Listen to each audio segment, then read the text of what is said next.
রোহিতপুর নামে সুন্দর সবুজ একটি গ্রাম ছিল। সেই গ্রামে রমেশ নামে একটি ছেলে বসবাস করত। ছেলেটি পেশায় ছিল রাখাল। রমেশ গ্রামের লোকেদের ভেড়া চড়াতো। সে প্রতিদিন জঙ্গলের মাঠে নিয়ে যেত ভেড়াগুলোকে ঘাস খাওয়ানোর জন্য। রমেশ তার কাজটি সততার সাথে করত। রমেশ জঙ্গলে পৌঁছে ভেড়াগুলোকে ছেড়ে দিত ঘাস খাওয়ানোর জন্য। আর রমেশ সেখানে পাথরের ওপর বসে থাকত, কিন্তু সেখানে বসে একা একা বিরক্ত হতো।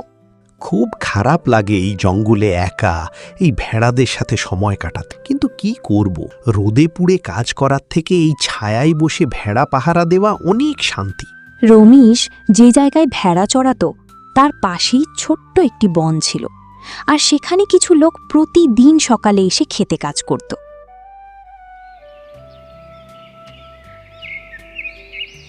রমেশ প্রতিদিনের মতো সকালবেলায় ভেড়াগুলোকে নিয়ে বেরিয়ে পড়ল জঙ্গলের মাঠের দিকে। রমেশ ভেড়াগুলোকে ছেড়ে দেয় আর ভেড়াগুলো ঘাস খেতে থাকে, কিন্তু রমেশ আজ আর পাথরের উপর বসল না, দাঁড়িয়ে রইল। এই জঙ্গলে একা আর ভালো লাগে না। দেখি সিংহ এসেছে বলে চিৎকার করে দেখি কেউ আসে কিনা আমায় বাঁচাতে। যদি আসে তাহলে তো মজাই হবে। এরপর রমেশ জঙ্গলে দাঁড়িয়ে চিৎকার করতে লাগলো, তোমরা কে কোথায় আছো? বাঁচাও আমাকে, জঙ্গলে সিংহ এসেছে। তোমরা তাড়াতাড়ি এসো, আর না হলে সিংহ আমাকে সহ আমার ভেড়াগুলোকে খেয়ে নিবে। তোমরা আমার চিৎকার কেউ শুনতে পাচ্ছ না? বাঁচাও আমাকে। এরপর লোকগুলো বলল, এই তোমার কাজ বন্ধ করো, কাজ বন্ধ করে তাড়াতাড়ি আমার সাথে এসো। ওই লোকটিকে বাঁচাতে হবে, তার সামনে সিংহ চলে এসেছে। আমরা না গেলে সিংহ মেরে ফেলবে। চলো তাড়াতাড়ি। ওইদিকে রমেশ চিৎকার করেই যাচ্ছিল, যেন সত্যি সিংহ এসেছে। আর লোকগুলো মোটা মোটা লাঠি নিয়ে রমেশের দিকে দৌড়ে আসছিল। লোকগুলো জানতো না এটা রমেশ মজা করছে। এরপর লোকগুলো সেখানে গিয়ে কোনো সিংহ দেখতে পেল না। এরপর লোকগুলো রমেশকে বলল, এই যে এখানে সিংহ কোথায়? চিৎকার কেন করেছিলেন? এমন কথা শুনে রমেশ হাসতে হাসতে বলল, আরে এখানে সিংহ কোথা থেকে আসবে? আমি তো শুধু আপনাদের সাথে একটু মজা করছিলাম। এখানে কোনো সিংহই আসেনি। বুঝতে পারছেন, আপনারা অযথাই আসছেন। অন্যের সময় নষ্ট করা তোমার জন্য মজা, তাই না? এই মজাই একদিন তোমার জন্য সাজা হয়ে দাঁড়াবে। এভাবে মানুষকে বিরক্ত করো না, এর ফল কিন্তু অনেক ভয়াবহ হবে।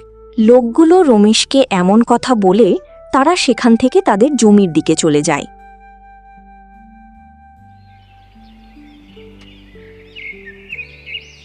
প্রতিদিনের মতো ভেড়াগুলোকে রমেশ জঙ্গলে ছেড়ে দিল ঘাস খাওয়ার জন্য, আর রমেশ পাথরের উপর বসে রইল।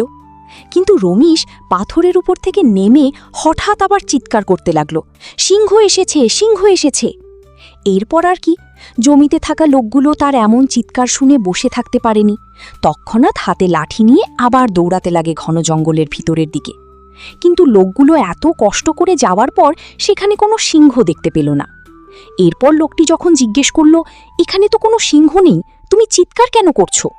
কিন্তু রমেশ ঘুরিয়ে পেঁচিয়ে একই কথা বলে, সে মজা করছে। এভাবে একা তার জঙ্গলে ভালো লাগে না।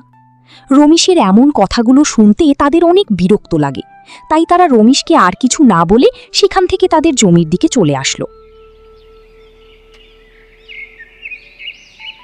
এরপরের দিন যখন রমেশ একই জায়গায় দাঁড়িয়ে ভেড়াকে ঘাস খাওয়াচ্ছিল, তখনই কোথা থেকে একটি সিংহ চলে আসে, আর এক গর্জন দিতেই ভেড়াগুলো পালিয়ে যায়।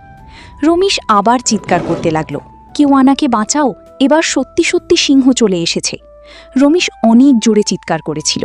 জমিতে থাকা মানুষগুলো তার চিৎকার শুনছিল, কিন্তু এখন আর তারা এই বিষয়ে এতটাও বার্তা দিল না। তারা আর ছুটে গেল না, তারা নিজেদের কাজ করতে লাগলে। রমেশের চিৎকার করা থামেনি, কিন্তু তার এত চিৎকার শুনেও আর কেউ আসেনি।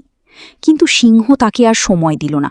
হঠাৎ সিংহটি রমেশের উপর ঝাঁপিয়ে পড়ে, আর সিংহটি তাকে কিছু সময়ের মাঝে মেরে ফেলে।